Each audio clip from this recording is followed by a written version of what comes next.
a dar ustedes esos temas, porque si nosotros vemos aquí el temario, el punto número 1 dice síndrome clínico abocado sobre todo a infecciones respiratorias de la vía aérea superior, por ejemplo, rinofaringitis, faringoamigdalitis, laringitis y sinusitis. ¿Ya? Entonces, estos 4 temas en realidad que estaban en nuestro temario, pues tendrían que volvernos a ver con lo que es otorrino. ¿Ya? Entonces, esto van a preparar ustedes. El grupo que pasa de práctica los viernes en la mañana, ¿quiénes son? Una persona, 2 personas, van a preparar el tema de rinofaringitis. El grupo que pasa a las 3 de la tarde, los viernes, preparan el tema entre las 4 o 5 que son faringoamigdalitis. El grupo de laringitis, después de las 5, laringitis. Y el grupo de los sábados, solo está Flavia, sinusitis. ¿Ya? Pueden hacer un mapa mental máximo o máximo 5 diapositivas, no mucho. Un mapa, un cuadro sinóptico, lo que ustedes vean, pero tienen que leerlo sin ese tema y prepararlo para presentar. ¿Ya? De ahí hacemos una ronda de preguntas para sacar algo lo más puntual. ¿Ya? Porque estos temas, a pesar de que yo no voy a abonar a ustedes, igual van a entrar al examen teórico. Doctora, ¿lo vamos a tener en práctica? La clase del día lunes. Estoy pasando esta clase para el lunes y la otra semana, pues ustedes la ¿ya? Esto, al realizar estos temas, ustedes también nos va a servir para sus exámenes como otorrino, porque son temas de otorrino en realidad. ¿Ya? Entonces no hagan diapositivas, o sea, demasiadas diapositivas, máximo 5 diapositivas sobre el tema, que es etiología, cuadro clínico, diagnóstico, tratamiento. Fíjense cuántas son ahí, ¿no? Concepto, etiología, cuadro clínico, diagnóstico, tratamiento. 5 diapositivas. O, caso contrario, pueden hacer un mapa mental y explicar su mapa mental, pero uno por grupo joven.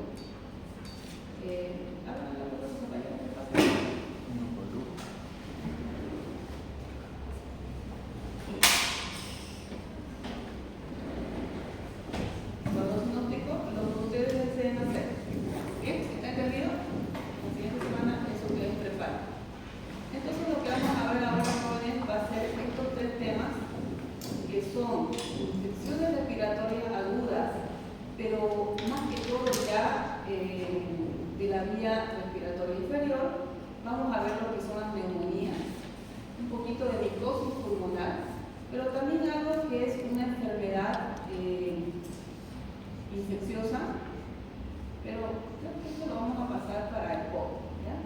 Bronquiectasis, pero vamos a ver un poquito de esto y después cuando veamos el POC vamos a volver a ver el impotente.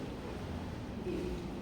Entonces, la bronquitis aguda va a ser este primer tema que vamos a ver.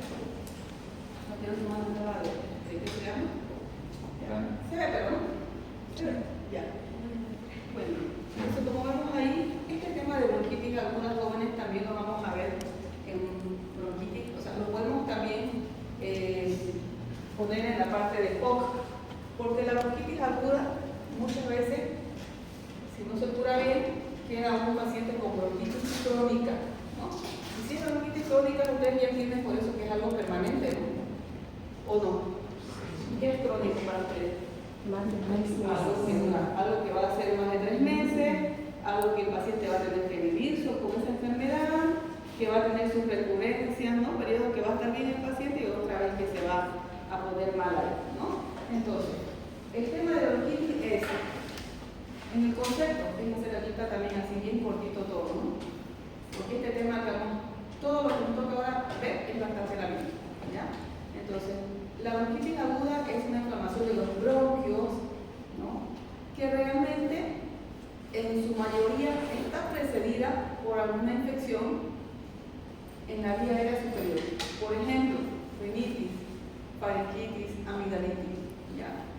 proceso que se ha llegado también a llamar síndrome descendente, es decir, empezó arriba el problema y bajó hasta abajo. En cuanto a la etiología, fíjense ustedes que tenemos que hablar de agentes infecciosos, pero también hay factores ambientales que nos provocan una bronquitis aguda. En la parte etiológica bacteriana, fíjense el principal germen, el neumococo, Streptococcus pneumoniae, estafilococo, Haemophilus influenza, Streptococcus beta hemolítico también. En cuanto a los virus, el más común es el virus sincitial respiratorio, los ribovirus, el virus de la influenza, ¿no? Y el otro que es también el micoplasma. Aquí nos faltó poner COVID, ¿no? El virus del COVID. Ahora, en los factores ambientales tenemos que hablar de sustancias irritantes que están en el ambiente, ¿no? Como ustedes saben, llegó nuestro mes, ¿no? De septiembre, y en septiembre es un mes bonito, todas esas cosas, la primavera, las flores, el polen, ¿no? El polen, y también hay otra cosa más que se nos viene. ¿Qué será? El humo. ¿Por qué tanto humo? Por el chaqueo, las quemas, ¿no? Entonces son factores ambientales que van a igual interferir en un paciente que esté cursando con este problema, ¿no ves? Bien. Ahora vamos a ver.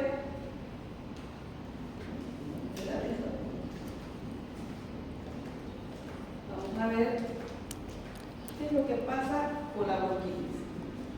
Que provoca a nivel del bronquio. Ahora sí. En este corte anatomopatológico vemos un bronquio normal, lo mismo que acá, en donde el bronquio en sus paredes es delgado y su luz, la luz, es bastante amplia. Pero si nosotros comparamos con un bronquio, con bronquitis aguda, la pared de ese bronquio, ¿cómo está? Más gruesa. O sea, esto, la pared está más gruesa. La luz sí está más pequeña. Y todo esto que estamos viendo aquí es esto.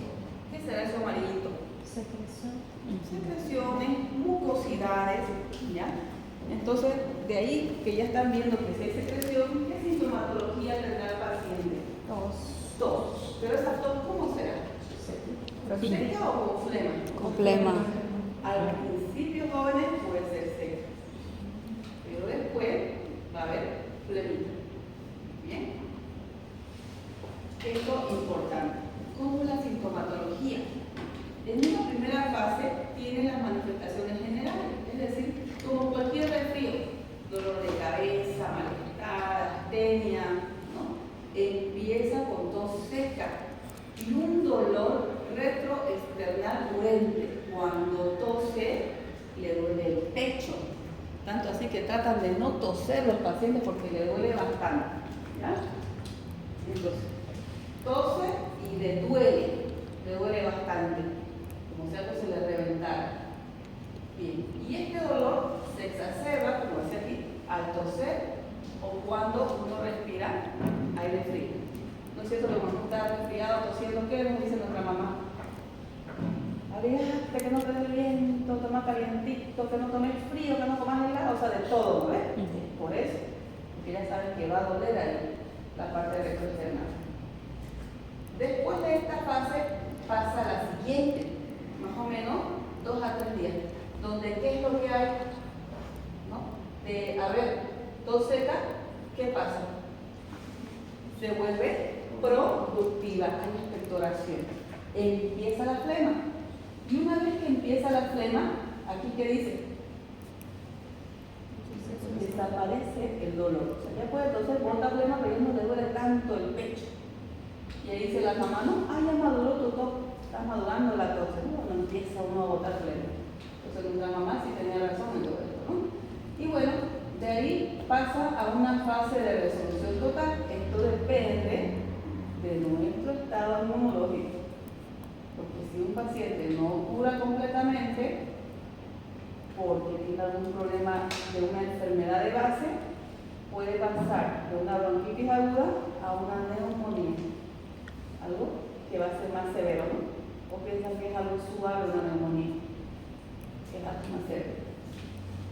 En el examen físico, al principio de la enfermedad va a ser negativa, no hay síntomas típicos, no hay nada, ¿ya? Pero cuando ya va pasando el cuadro, vamos a tener a la mutación rombus, sibilancias, porque como estamos viendo en la imagen anterior, esta luz del vaso está estrecha, ¿no? Está llena de fluidos, de secreciones, por lo tanto dará rombus sibilancia. Pero también por las secreciones bronquiales vamos a escuchar esas burbujitas que uno escucha que se llaman estertores crepitantes. Eso vamos a escuchar. Y son de mediana a gran burbuja. Uno las escucha tras que pone el estetoscopio. ¿Bien? En el diagnóstico es importante, miren, la parte radiológica no aporta mucho, porque usualmente los bronquios mayores, ¿no?, o de segundo calibre no se ven en una radiografía, porque podemos ver tal vez una inflamación de la trama bronquial, donde se va a ver un poquito más blanco los vidrios, pero no aporta mucho la radiografía. Entonces, ¿qué es lo que hay que hacer? Vamos a hacer que el paciente expectore, bote flemita, y vamos a hacer una tinción de grano. Tinción de grano.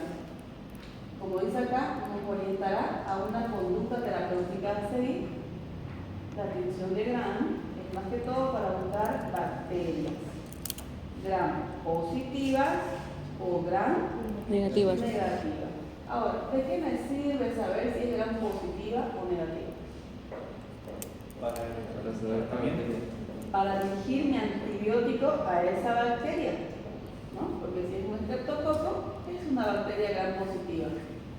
Que me salga una Klebsiella, una pseudomonas, es una bacteria gram negativa. Y los antibióticos le van a pegar a una, pero no le van a hacer nada a la otra. ¿Ya? Esta tinción de gram no viene a salir al ratito, no es como la vaciloscopía que enviamos dos muestras y tenemos que esperar al tercer día que nos den un resultado. Esto no bota flema, manda al laboratorio y en 1 o 2 horas sale el resultado. Y eso nos orienta a dar tratamiento. Pero ¿qué pasa si hacemos la tinción de gram y no sale nada? No sale nada. Ni es gram positivo ni es gram negativo. Entonces, ¿qué vamos a pensar? Puede ser viral. ¿Qué es viral? ¿No? Por otra causa que no estamos encontrando bien. Por ahí son hongos, por ahí es una micosis pulmonar. Bien. Veamos el tratamiento. El tratamiento es sencillo. Hay que calmar las molestias del paciente, prescribiéndole paracetamol, aspirina y ibuprofeno. Cuando está con tos seca, vamos a darle antitusivos. Por ejemplo, la codeína y el dextrometorfano en jarabes. Con la tinción de gram vamos a darle el antibiótico adecuado. Podemos ir desde la familia de las penicilinas, amoxicilina, acitromicina. Cuando el paciente tiene ya tos con expectoración y le está molestando mucho esa flema, lo primero es indicar un buen fluidificante. Y el primero es el agua, siempre, que tome más agüita de lo normal el paciente.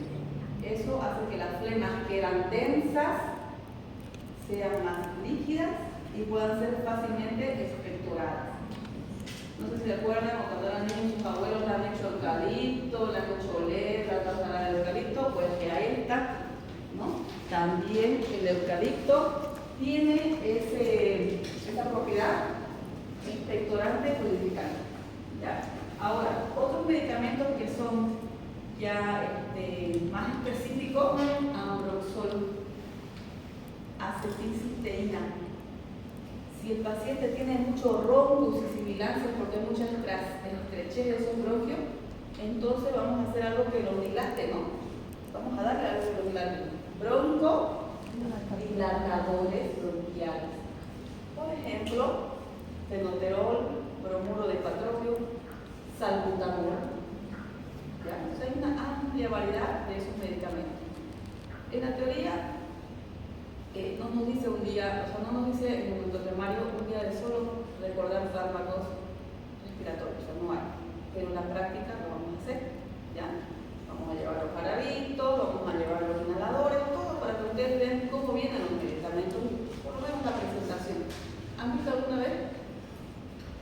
entre sus teóricas de farmacología, ¿cómo han sido sus prácticas por ejemplo? No hay práctica, teoría. Sí, o sea que solo muestran las imágenes de los medicamentos, por lo menos muestran los medicamentos como vienen. Sí. Ya. En físico, están mostrando a veces. Ya. En la práctica yo tengo un arsenal de medicamentos con todo lo que es respiratorio, lo vamos a hacer en la práctica, ¿ya? Donde vamos a ver cada uno de los medicamentos. Bien, pasamos al siguiente tema, bronquiolitis. Bronquiolitis aguda. Entonces, ya la palabra bronquiolitis nos dice que la inflamación, ¿dónde es? En los bronquiolos, ya no en los bronquios, esto es más abajo. Los bronquiolos, que son más pequeñitos, ¿no? Los bronquiolos. Entonces, ¿cuál es la definición clásica? Hace referencia al primer episodio de sibilancias asociado a dificultad respiratoria, o sea, a disnea, en un niño menor de 2 años, con la causa, más que todo, viral. Entonces, este tema lo veremos en adultos. ¿Qué dice ahí?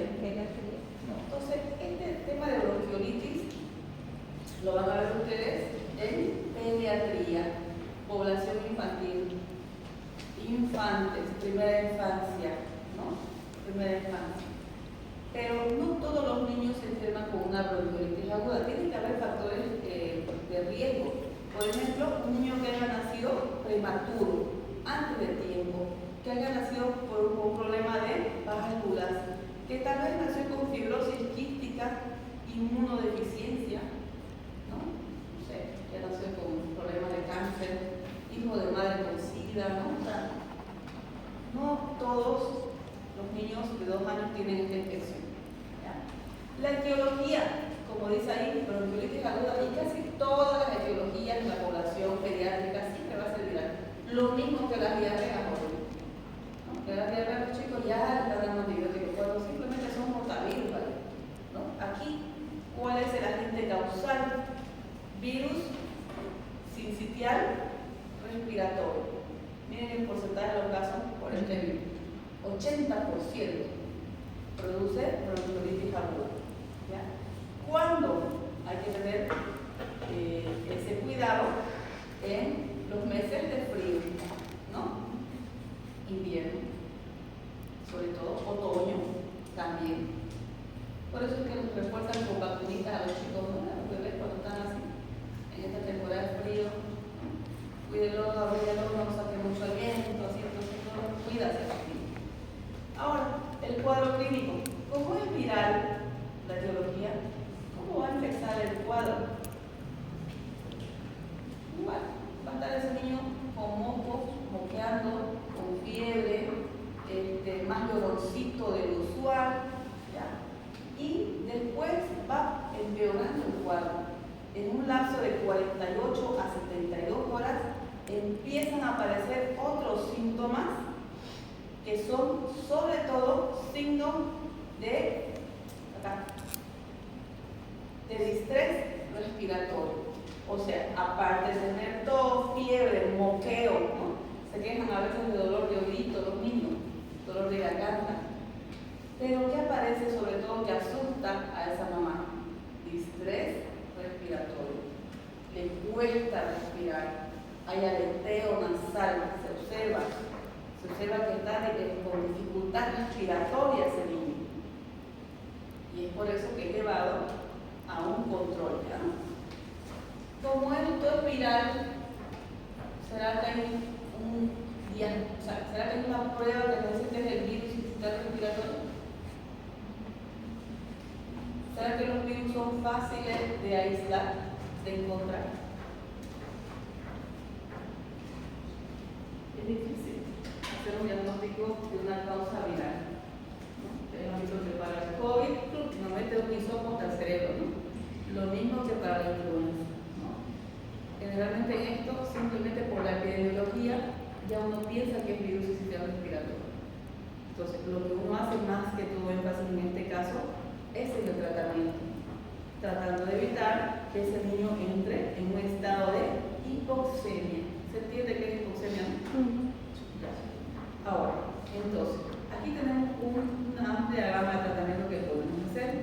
Por ejemplo, podemos prescribir broncodilatadores cuando hay mucha sintomatología de obstrucción bronquial, muchos broncos, sibilancias. Soluciones salinas, ¿para qué? Para nebulizar, a veces solo con suerito fisiológico, como estamos viendo en esta imagen, ¿no? Va a ayudar a que ese niño abra su bronquio, ¿no? Ustedes saben que los niños no botan flema, se la tragan la flema. ¿Ya? Es raro el niño que no tosa y bote la flemita, ellos se la tragan la flemita. Entonces, inclusive con suerito fisiológico, esas secreciones pueden fluidificarse o tal vez tener un efecto broncodilatador. Otra medida son los corticoides, porque como ustedes deben recordar, los corticoides son antiinflamatorios también. Cafeína, fisioterapia respiratoria, esto depende, si el niño está muy estresado, empeorará la fisioterapia respiratoria local. Antibióticos, pero si es viral, ¿por qué vamos a dar antibióticos? Como dice acá, los antibióticos solo están justificados cuando pensemos que hay una sobreinfección bacteriana. Llegó por virus respiratorio, lo internaron a sala y en sala había un niño con una neumonía, ¿no? Y este niño que estaba con este virus y su defensa baja, ¿no? También se enfermó de algo bacteriano. ¿Ya? Una concomitancia entre ambas enfermedades. Lavados nasales y aspiración de secreciones, ¿no? Hay unos aparatitos que he visto que se ponen en la naricita de los niños y uno sopla por un ladito, ¿no? Y aspira los moquitos de los niños para que puedan dormir más tranquilos. ¿Ya? Bien, vamos con este otro cuadro que es viral, la influenza, la famosa influenza. ¿Ya? Esta es provocada por virus de influenza en las familias A, B, C y D. ¿Cuál es el que dio o ha dado la pandemia hasta ahorita de estos virus? ¿El A, el B, C o D?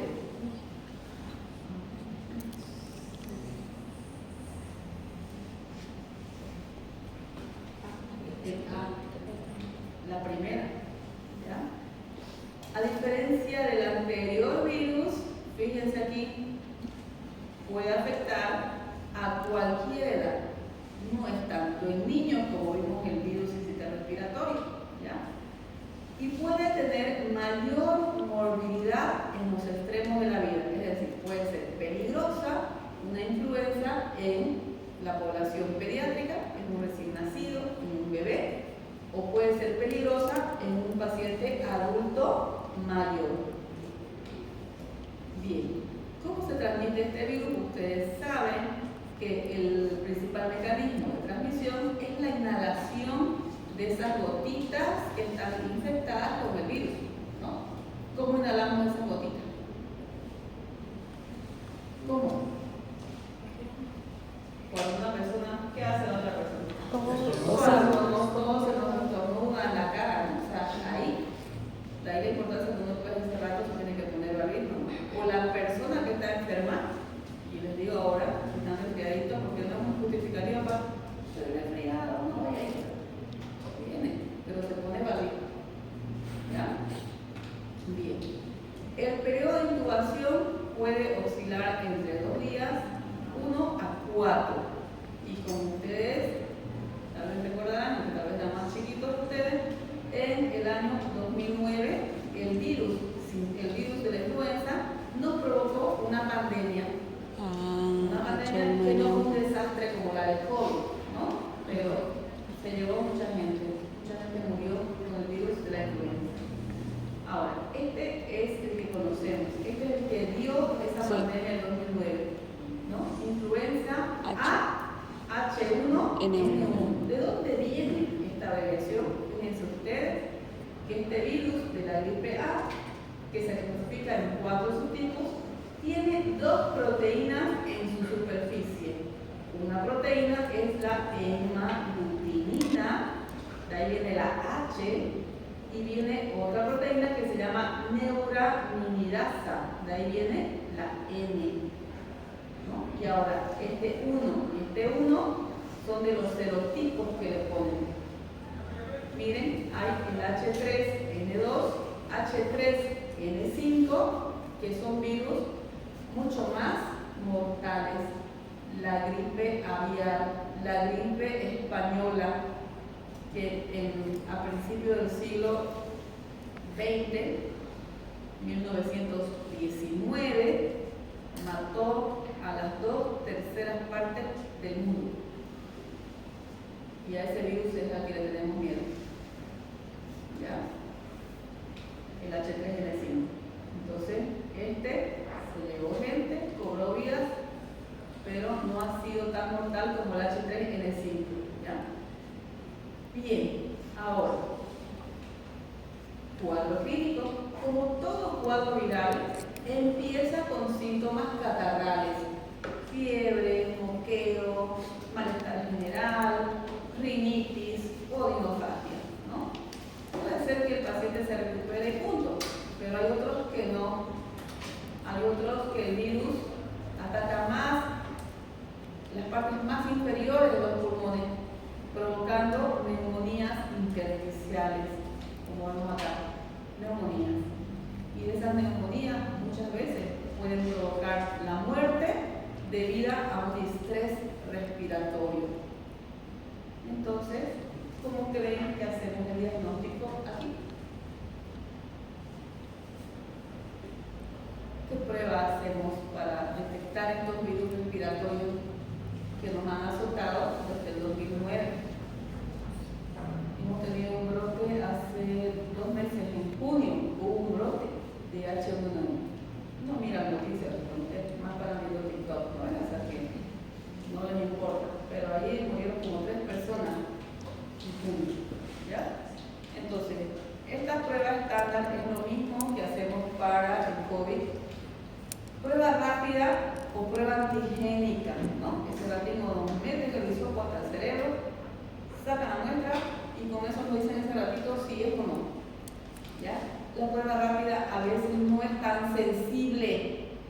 Lo que sí es sensible es hacer una PCR, reacción en cadena de polimerasa. Sobre todo el punto 3, PCR en tiempo real y un cultivo se consideran pruebas con alta sensibilidad y especificidad. ¿Ya? ¿Tendrá tratamiento este virus? ¿Qué me dicen? ¿Virus? ¿No? ¿Será un tratamiento más sintomático? Sí, porque generalmente todos los virus son tratamientos sintomáticos, jóvenes. Paracetamol, antidepresivo o broncodilatador, no sé, depende de cómo está el paciente. Pero fíjense. ¿Y los antivirales para pacientes, por ejemplo, mayores, se puede? Ajá. Por ejemplo, hay uno que es la amantarina. La amantarina, solo hay un antigripal que lo trae que se llama antifludes, pero ya se determinó que ese que todo el mundo lo vendía y es barato, 2 pesitos cada cápsula, solo servía para gripe estacional. Gripe estacional. A comparación del COVID, donde hubieron 10.000 estudios, ¿no? O sea, 10.000 fármacos salieron y casi ni uno sirvió. Aquí sí. ¿No? Los laboratorios actuaron rápido, ¿sabes? Y llegaron a encontrar este antiviral específico para influenza, que es el que nosotros manejamos. Nos llega la OMS, la Organización Mundial de la Salud, o la Organización Panamericana de Salud, dotan de este medicamento al hospital.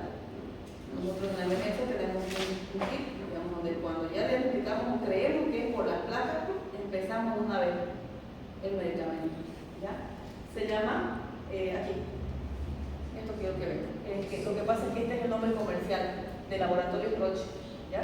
Tamiflu, pero el nombre genérico es oseltamivir. No hay más tratamiento para la influenza H1N1 que ese, aparte de las medidas generales que son seguir tomando agüita, reposo, vitamina C, paracetamol, ¿no? Vitaminas si quieren darle, pero aquí sí tenemos un antiviral específico. ¿Cuántas cápsulas ven acá? 2, 10. Entonces, 10 cápsulas. ¿Por qué? Porque esa es la dosificación para este virus. Será una cada 12 horas por 5 días. Una en la mañana, una en la noche por 5 días.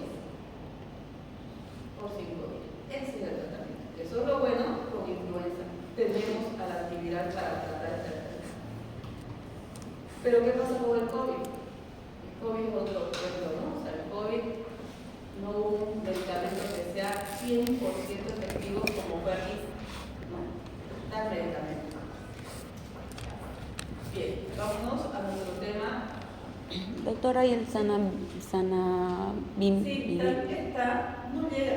Este es el que digo que uno lo pilla cualquier antigripal, amantadina, pero es para gripe estacional. ¿No? Gripe, cubriría solo para gripe estacional. El Sanamivir no lo trae aquí, está más comercializado en Europa. El que nos llega a nosotros es el oseltamivir. ¿Ya? Y aquí hay, es barato, pero es solo para gripe estacional. ¿Ya? Bien. ¿Cómo sabemos que es una gripe estacional? Una gripe estacional porque los síntomas son más leves, estacional. ¿Cuándo lo tendríamos? ¿Cuándo teníamos una gripe estacional? Por ejemplo, ahorita dice que varios hemos estado medio resfriaditos, ¿no? Cambió el clima, se puso un poco frío y nos resfriamos.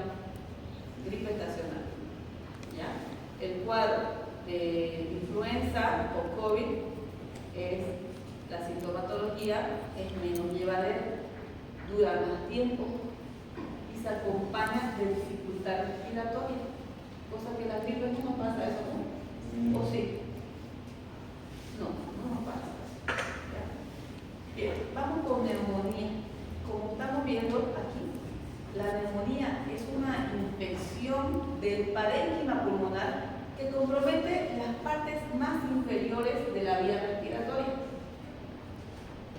Alveolos, bronquiolos terminales y el espacio intersticial. Nos puede provocar esto, una neumonía, un absceso de pulmón, es lo que estamos viendo acá. Un absceso de pulmón. ¿Ya? Bien. De neumonía no se puede morir. Por eso es necesario hablar de este tema. Y el tema del que se sacó bastante preguntas para el examen, porque neumonía es lo que vemos todos los días en el hospital, de las distintas causas que vamos a ver ahora. ¿Ya? ¿Cómo clasificamos? Tenemos 3 maneras de clasificar y en color naranja está la clasificación más universal. Neumonía adquirida en la comunidad, neumonía intrahospitalaria, neumonía asociada a cuidados de salud. Ahorita vamos a desglosar cada una de ellas. Podemos clasificarla de acuerdo a su presentación clínico-radiológica. Y ya clasificamos solo en 2 tipos, típica y atípica. En cuanto a su presentación anatomopatológica, podemos clasificarla en estas 4 maneras. Lobar, también llamada segmentaria, multifocal, llamada bronconeumonía, intersticial y la otra necrotizante o básicamente absceso pulmonar. Bien, desglosemos entonces la primera. Acá están las abreviaturas de lo que vimos, NAR, NICH y NAS, ¿no? Ahí están. Esa es la clasificación más universal, la verdad. ¿Ya? Bien. Vamos con la primera, que es, como dice ahí, es toda infección o inflamación del pulmón que se adquirió extrahospitalariamente. Este tipo de neumonía también puede subclasificarse en típica y atípica. Y ahora, si hablamos de neumonía de la comunidad típica, ¿por qué? Porque el agente responsable es el más usual, un neumococo, neumonía neumocócica. Se va a caracterizar por fiebre alta, dolor pleurítico, tos, expectoración esclerosa. Es como si tuviera óxido, la flema. ¿Alguna vez han visto algún fierrito que se oxida? Algún fierrito que se oxida, se pone amarillito, medio color cobre, no sé, así sale la flema. ¿Ya? Media oscurita. ¿Qué más? A nivel radiológico es muy interesante ver qué es lo que pasa. ¿Ya? Neumonía atípica. El inicio es más larvado, es decir, más progresivo. Hay fiebre de bajo grado, escasamente tos, y los infiltrados son no segmentarios e intersticiales. El agente más común, Mycoplasma pneumoniae. Ahorita lo vamos a ver en imagen. Es sencillo darse cuenta cuál es típico y cuál es atípico. Neumonía nosocomial o intrahospitalaria. La que ocurre en pacientes hospitalizados después de 48 horas de su ingreso. Es decir, paciente que tal vez entró a emergencia o entró, no sé, a sala por una infección urinaria, ¿no?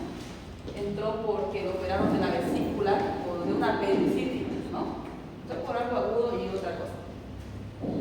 Se interna, lo operan y después de 2 días empieza con fiebre, un poquito de tos, ¿no? Entonces eso lo adquirió el paciente en sala, en un hospital. ¿Ya? Entonces, si el paciente lo adquirió en un hospital, ¿qué más variaría? Aparte del tratamiento, ¿por qué? ¿Por qué va a variar el tratamiento? Los gérmenes. Los gérmenes son Resistentes en el hospital. porque son del hospital. ¿Ya? Entonces, la mayoría de los gérmenes, fíjense, bueno, esta es neumonía asociada a los cuidados de salud, es diferente a la neumonía nosocomial, porque esta la adquiere una persona que tal vez no está en el hospital, ¿no? Pero acude a un centro de salud porque, no sé, tal vez hace diálisis, acude 3 veces a la semana al hospital solo para hacer diálisis. O que es un paciente que tiene pie diabético y cada 2 días va a un lugar para que lo curen, ¿no? Pero va a un centro hospitalario, no se queda a dormir, retorna a su casa. Entonces, esa neumonía que adquiera en un centro donde va, no sé, rutinariamente, pero no permanece ahí para dormir, sería una neumonía asociada a cuidados de salud. También pasa esto con los abuelitos que viven en albergues. ¿Ya? Muchos pacientes que son discapacitados, indigentes, hay un albergue netamente para eso. O sea, igual, cada vez nos vienen con su neumonía así la cuidado de salud. Pacientes que eran indigentes, los atropellaron, tenían, no sé, un TED, quedaron secuelados, ya se lo llevó el albergue, ¿no? Y después no lo traen porque han hecho una neumonía ahí, en el albergue. ¿Ya? Ahora, aquí tenemos los gérmenes, ¿no? Miren, lo que dice su compañera, ¿no? Los gérmenes son diferentes, son más resistentes. Por ejemplo, estafilococo aureus, resistente a la penicilina. Pseudomonas aeruginosa, Acinetobacter, Klebsiella. Cada germen que a veces, yo me acuerdo que tuve que aprender, volver a repasar lo que era bacteriología, ¿no? Porque había unos chiquitos, digamos, eso porque no lo conocía, ¿no? Acinetobacter baumannii, Streptococcus, no sé qué, o sea, ha salido cada germen, ¿de dónde sale todo? ¿De dónde se lo trajo este paciente este germen? No ya así, ¿ya? Por eso yo en el hospital les digo siempre barbijo, se lavan las manos, no me dejen sus cosas en el suelo, ¿no? Para que no se lleven estas cositas a su casa, ¿no? Estos bichitos a su casa. Bien. Neumonía asociada a cuidados de salud, paciente que tal vez haya tenido una presente que lo hayan operado hace 3 meses atrás, vivir en albergues que dializan, que van a colocarse una vez a la semana sus sueritos vitaminados, digamos una posta, ¿no? Que van a hacerse curar su no sé qué, diabético, o que tal vez tengan en la casa algún familiar con colostomía. ¿Saben qué es eso? ¿No? Cuando está la tripita hacia afuera, ¿no? Están 2 o 3 años, a veces están hasta que se restablezca todo por dentro, andan con sus bolsitas ahí. Entonces eso es un foco de infección, ¿no? Porque alguien manipula eso ahí, ¿no? Si no lo manipulas con guante, vamos a tener ese germen por toda la casa, ¿ya? Usualmente gramos negativos. Ya. En esta diapositiva, jóvenes, vemos todas las otras etiologías que, como les digo, a veces uno dice, ¿qué es esto? Porque no estaba acostumbrado a verlo, ¿no? Y cada vez nos sorprendemos más por los gérmenes que van apareciendo. ¿Ya? Bien. Ahora, ¿cómo uno adquiere esto? Bueno, la mayoría, como vemos ahí, en el primer punto va a ser por vía inhalatoria. Alguien que esté tosiendo, resfriado, que inclusive dice que hasta cantar fuerte hace que uno bote esas gotitas que están infectadas con esos virus o en este caso bacterias. ¿Ya?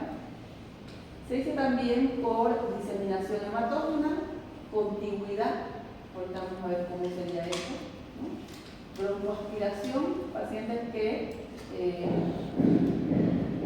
están vomitando mucho y al vomitar el contenido gástrico, ¿no?, pasa a la vía respiratoria. El contenido gástrico tenía gérmenes de la vía digestiva, pero al vomitar, el resto de ese vómito pasó a la vía respiratoria. Broncoaspiración. Gotitas de flumen, que es la que estamos viendo acá, ¿no? Cuando uno tose, expectora, cuando uno estornuda. Propagación hematógena, tal vez es una sepsis, tal vez el cuadro era una sepsis de foco urinario, tal vez una infección urinaria severa al paciente y su Escherichia coli se fue a la sangre y de la sangre del suelo, ¿no? Por la circulación llegó hasta los pulmones. A eso se refiere propagación hematógena. Por continuidad, es decir, tal vez el paciente tenía sus pleuras inflamadas, una tuberculosis pleural, y de ahí pasó al pulmón, ¿no? Continuidad. Esto es un pulmón con un alveolo sano, esto es un pulmón ya con un alveolo infectado, donde vemos que empieza a haber mucosidades a nivel alveolar. ¿Y se acuerdan para qué nos sirven los alveolos? Para el intercambio gaseoso. Pero si nuestros alveolos están llenitos de flema, llenitos de pus, ¿qué va a pasar? Dificultad para Ese respirar. intercambio gaseoso no va a haber y entonces el paciente va a tener dificultad respiratoria, distrés respiratorio. ¿Ya? Bien, importante, la fisiopatología. ¿Ya? A nivel universal tenemos 4 fases en todo proceso neumónico. La primera fase edematosa, donde hay inflamación y en esa inflamación está rica de un exudado lleno de proteínas.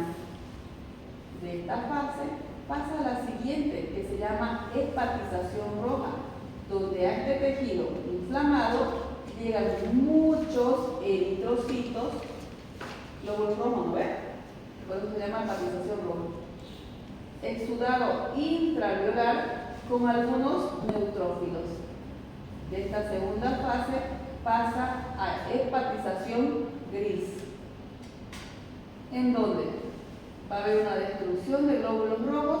Lo que más va a haber aquí va a ser glóbulos blancos, neutrófilos. Ya va a haber depósitos de fibrina y se trata de contener la infección. ¿Por qué? ¿Quién contiene las infecciones? Los glóbulos blancos neutrófilos, llamados también segmentados. Ellos llegan ahí, tratan de fagocitar, ¿no?, todo lo que son esos agentes bacterianos. Ya, y bueno, ¿qué pasa? Estos macrófagos, que hay bastante, si logran eliminar esas bacterias, ¿no?, esos depósitos de fibrina, entonces todo esto pasa. Pero ¿qué pasa si nuestros macrófagos no son lo suficientemente fuertes para contener la infección? Va a empeorar. ¿Bueno para el paciente o malo para el paciente? Malo. Una neumonía, absceso pulmonar, empiema pulmonar, distrés respiratorio, intubación mecánica, intubación orotraqueal, ventilación mecánica. De ahí la importancia de que para que yo tenga una resolución de cualquier proceso infeccioso, tenga que tener buenas defensas, ¿no? Buenas defensas. Cuadro clínico. Si ustedes se fijan, aquí el síntoma cardinal es la fiebre. Después, ¿qué le sigue? El dolor torácico. Después, la tos con flema. ¿Ya? El dolor torácico es característico, se llama dolor en punta de costado. Dolor en punta de costado. Porque ellos dicen que es como si alguien le punzara con un cuchillo, un lápiz, ¿no? En el costado. Siempre lo refieren por aquí o lo refieren por acá. ¿Ya? Ese dolor en punta de costado se exacerba cuando el paciente respira profundo. O sea, ay, ahí siente esa clavada, dolor en punta de costado. También llamado dolor pleurítico. Dolor en punta de costado, dolor pleurítico, es el dolor que aparece cuando el paciente inspira profundo o tose. Por eso no quiere toser el paciente, pero el tose sabe que le va a dar esa clavada y lo va a dejar quieto al paciente. ¿Ya? Bien. Otros síntomas que vamos a ver, por eso ya signos en el examen físico, podemos tener de todo, jóvenes. Primero, en la auscultación puede haber disminución del murmullo vesicular, ¿no? O abolición. Soplo tubárico, estertores crepitantes, pectoriloquias, prócer, pleural. ¿Ya? Entonces, como ven, lo que es la semiología a la auscultación, hay de todo en el pulmón. De todo, no hay algo característico. De todo podemos escuchar. Bien, el diagnóstico de las neumonías, siempre vamos a pedir pruebas laboratoriales de rutina, ¿no? ¿Para qué nos interesa un hemograma? ¿Para qué me interesa esto acá? Los recuentos de los glóbulos. Los recuentos de los glóbulos blancos. Blancos. 20.000 glóbulos blancos. Está más. Tinción de gran, ¿para qué? Para saber qué tipo de bacterias. Gran positivo o gran negativo. Sí. Básicamente eso. Cultivo de esputo. Cultivo de esputo. La flemita, un frasquito, y eso va a estar 3 días en unos medios de cultivo, donde el bioquímico le pone a cada frasquito, ¿no? Que hay, cajitas de Petri, ¿no? Le pone y ve qué va germinando ahí, ¿no? Y ahí sale qué bacteria es. El cultivo nos dice específicamente qué bacteria es, nombre, apellido.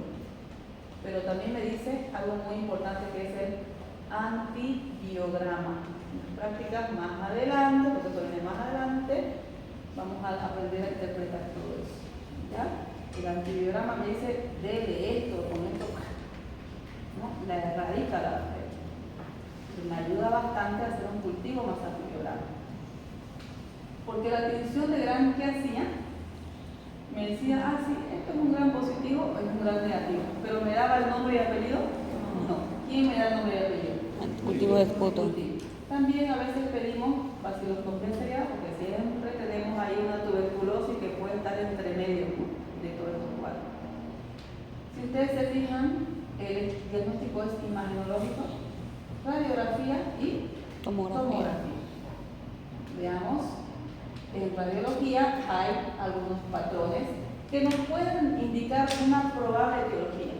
Por ejemplo, si es lobar, que es usual esto, es lo mismo que vamos a usar es un estreptococo pneumoniano, o una Klebsiella, o un Haemophilus influenza, ¿ya? Si es parchada las lesiones, esto es algo atípico. Puede ser un viral o una legionela. Intersticial, usualmente igual de etiología viral, pseudomonas, legionela. Cavitación, cavernas. Siempre nosotros en cavernas pensamos en Tuberculosis. Pero miren que gérmenes anaerobios pueden producirnos cavernas. Klebsiella. Staphylococcus aureus. Y algunos hongos también producen cavernas. Doctora, si una persona enferma de tuberculosis en la caverna. Sí. ¿Puede ser con el tiempo eso No, permanente? eso es permanente. La caverna siempre va a estar ahí.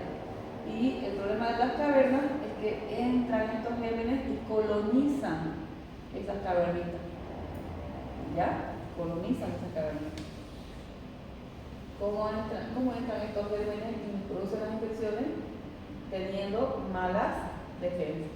De ahí la importancia de que si uno se alimenta bien, vitamina, lleva una vida saludable, no vamos a caer en estas cosas.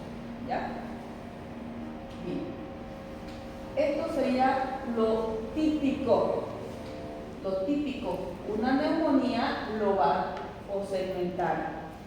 ¿Cuántos lóbulos están cercanos a esta neumonía?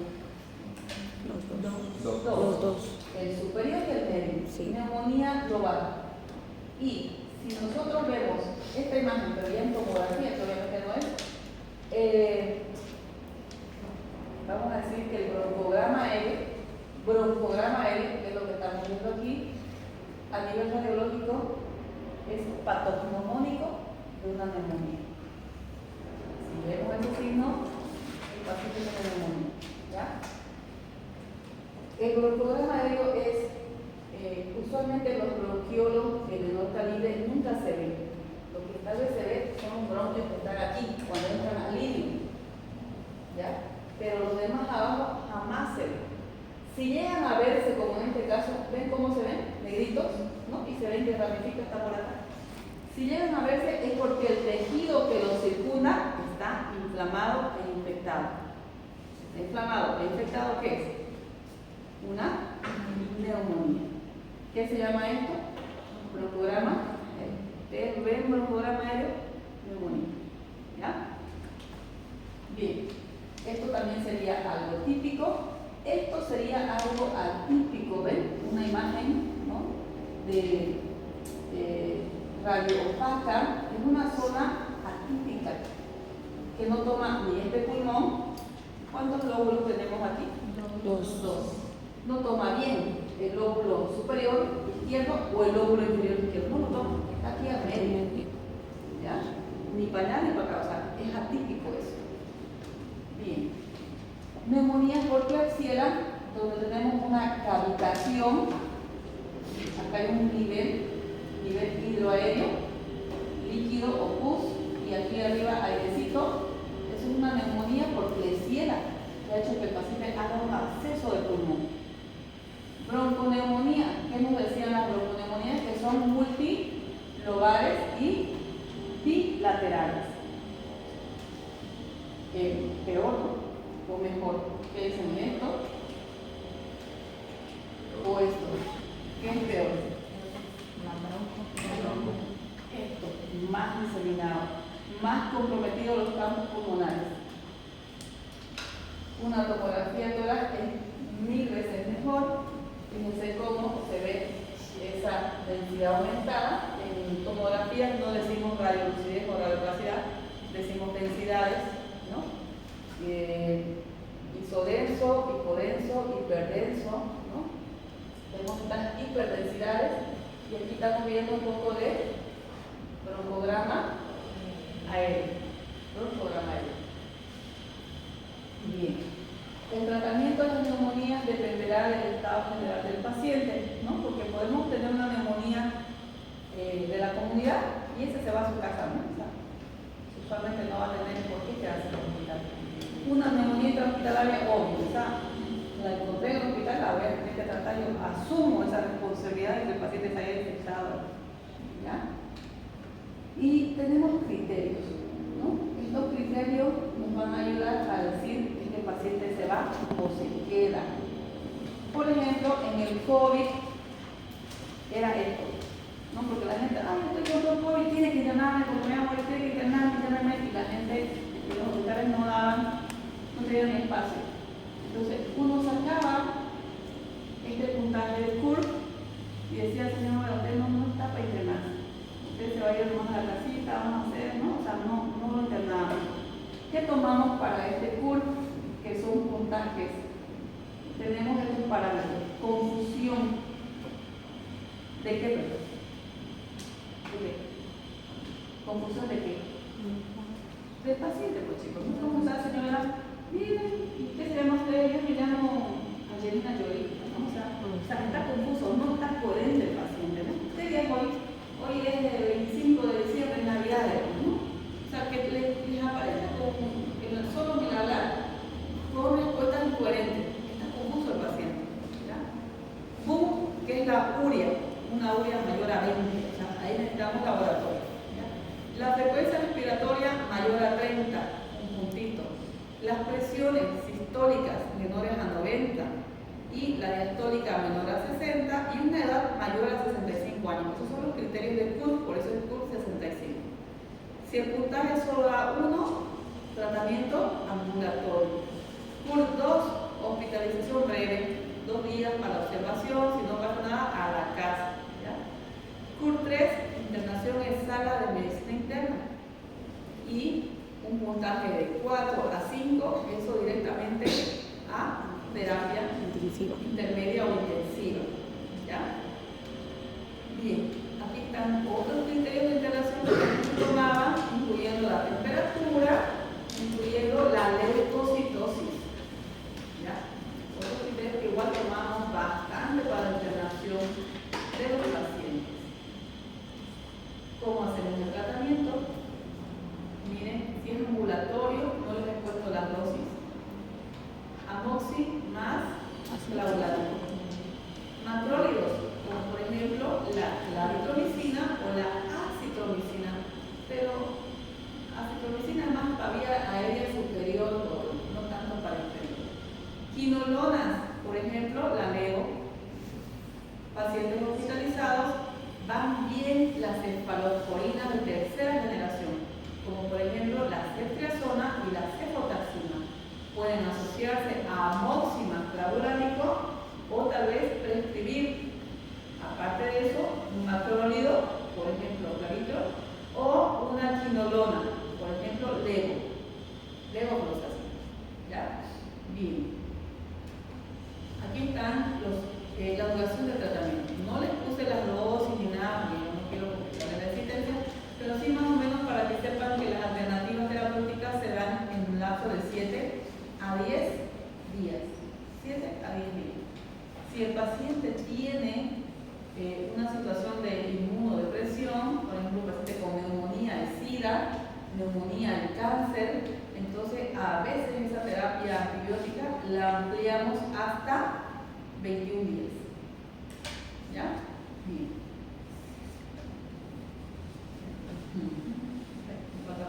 Este tema es larguísimo, la verdad que es largo todo esto acá. Vamos a pasar. Sí. Doctora, ¿qué es el tratamiento empírico? Empírico, aquí. Ajá. Aquí. Empírico. Es lo usual. Empíricamente, hemos dicho que de las neumonías de la comunidad, sabemos que el germen, ¿cuál era? Streptococo, neumonía, es neumococo. Porque si yo sé que es un neumococo, eso es un gran positivo. ¿Qué antibióticos sabemos que erradican a los gran positivos? Todos los derivados de la penicilina o betalactámicos. Entonces, por ese conocimiento empírico que ustedes tienen, entonces van a buscar betalactámicos, como por ejemplo amoxis más ácido clavulánico, empíricamente. Ahora, dirigido, ya sería tratamiento dirigido. ¿Quién me dirige mi tratamiento? El antibiograma. El cultivo y el antibiograma. Puedo iniciar empíricamente amoxicilina, pero tomé un cultivo. El cultivo va a tardar en salir 3 días. Voy a esperar 3 días y lo voy a dar al paciente 3 días sin antibiótico. No, empíricamente, si sé los gérmenes, le inicio una terapia. Pero lo voy a dirigir cuando tenga mi resultado del cultivo. Si el cultivo es este germen, mantengo nomás y termino sus 7 días. Pero si era otra cosita, ¿qué hago? ¿Sigo o lo cambio? Lo cambio. Pero ya por lo menos protegía a mi paciente 3 días de un cuadro infeccioso. ¿Ya? Vamos a ir más rapidito. Neumonía viral, esto ya ustedes lo conocen bastante, ¿no? Nosotros hemos sido azotados por el COVID, ¿no? En el 2020 las neumonías virales son igual que las bacterianas en su sintomatología. Entonces, que lo varía aquí, ¿qué es? El agente, que es virus, ¿ya? Cualquier persona puede tener una neumonía viral, los niños por virus sincitial respiratorio, nosotros los adultos, influenza, COVID, Tuberculosis. gripe estacional, adenovirus, una montón de virus también a los cuales estamos expuestos. ¿Ya? Neumonía por micoplasma. Esta neumonía por micoplasma es rarita, nos da un cuadro atípico. ¿Por qué es atípico? Porque las manifestaciones son atípicas, la localización es atípica. ¿Y qué hace que este micoplasma sea tan, por qué da esta neumonía atípica? Porque este micoplasma tiene características de sobrevivencia tanto de virus como de bacterias. Si actúa como un virus o una bacteria, ¿es fuerte? Sí, tiene mecanismos bastante buenos para sobrevivir, ¿ya? Por eso es que en la patogenia este virus pueden vivir en condiciones aeróbicas como anaeróbicas. Eso hace que nos den estos cuadros neumónicos bastante atípicos. Y vamos a tener que dar todo lo que estamos viendo aquí. Medicamentos para empezar, terapias empíricas, pero son, si es externo, eritromicina, doxiciclina. Si están hospitalizados, vamos a pensar que puede ser, aparte de un micoplasma, una legionela o una clamidia, ¿ya? Y vamos a tener que prescribir otros gérmenes que son más que todo para uso que, ¿qué significa IV? Intravenoso. Intravenoso, ya no por vía oral. Complicaciones, ¿no? Las complicaciones, en realidad, de todas las neumonías pueden ser derrames paraneumónicos, empiema, absceso, hidronemotoras, neumotoras y, lo peor, sepsis de foco pulmonar. Bien, terminando, bronquiectasias, como vemos aquí, ¿no? Tenemos los alveolos en los cuales su pared ya no es elástica y quedan destruidos, por lo tanto se hacen saquitos, como ven ahí, no son cavernas jóvenes, ¿ya? Estos son como lesiones quísticas, no hay hematosis. Esto lo vamos a ver más determinadamente en el post, ¿ya? Lo vamos a sacar de ahí, pero vamos a terminar solo con esto, ¿ya? Aquí terminamos. Micosis pulmonar. Piensen que los hongos también, al ser gérmenes oportunistas, se aprovechan de mí, se aprovechan cuando estamos enfermos, de cualquier otra cosita, cuando estamos con bajas defensas, aparecen los hongos, ¿ya? Aquí tenemos los hongos que nosotros hemos visto ahorita. Aspergillus, Histoplasma, Candida albicans, Paracoccidioidomicosis, Cryptococos, Blastomyces, Fusarium y las mucormicosis, ¿ya? Este, por ejemplo, que estamos viendo aquí es el Aspergillus. Bonito, ¿no? Parece una florcita. ¿Ya? Usualmente estos mosquitos que ustedes ven aquí, chicos, no vamos a ver una neumonía típica, común. Vamos a ver esas neumonías de esos pacientes que han estado intubados o con ventilación mecánica. No va a ser algo normal que vamos a ver esto, ya. Siempre pacientes que han estado intubados con ventilador se asocian a estos hongos porque se aprovechan del paciente que está inmunodeprimido. Para el diagnóstico, si ustedes observan las imágenes, es raro porque podemos ver estas radioopacidades. No sé si se ven como si fueran redonditos aquí. ¿Ven? ¿Ven acá? Por aquí. Parece como si fueran algodoncitos que el paciente tuviera, ¿ves? Usualmente los hongos tienen esta característica. Parecen como algodones, parchecitos de algodones en ambos campos pulmonares. Aquí se ve uno, aquí otro, por acá atrás otro, por acá adelante, ¿no? Entonces, el cuadro radiológico es muy característico, uno se da cuenta rápido que es un hongo. ¿Y qué es lo bueno? Que los hongos sí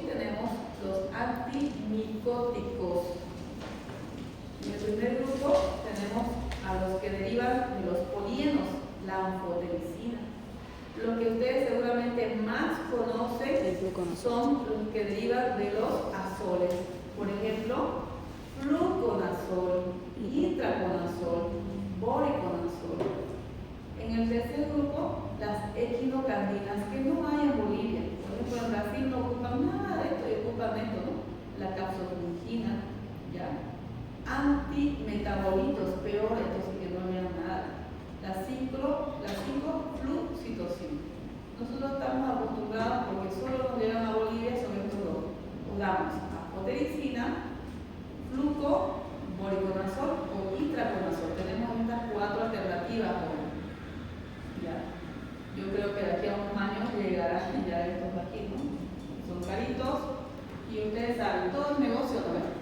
Los fármacos los traen porque son negocios. Si no generan negocio, no lo traen. ¿Y por qué no los traen tanto? Es común esto. La neumonía es común por pocos, no es tan común, ¿no? O sea, si hablamos de prevalencia y todas esas cosas de epidemiología, pues no es tan común tener una neumonía por ojo, por eso no lo traen, no invierten en los laboratorios trayendo, comprando la patente de un medicamento. ¿Ya? Solo nosotros aquí en Bolivia, solo estas 2 opciones nos han dejado. En otros países hay las demás. ¿Ya? Bien. Entonces ya la siguiente semana ustedes preparan sus temitas por grupo, ¿ya? Y ustedes lo dan. Es para ustedes, ustedes dan los temas, ¿ya? Bueno, espérenme porque voy a enlazar mi internet aquí para tomar una lista.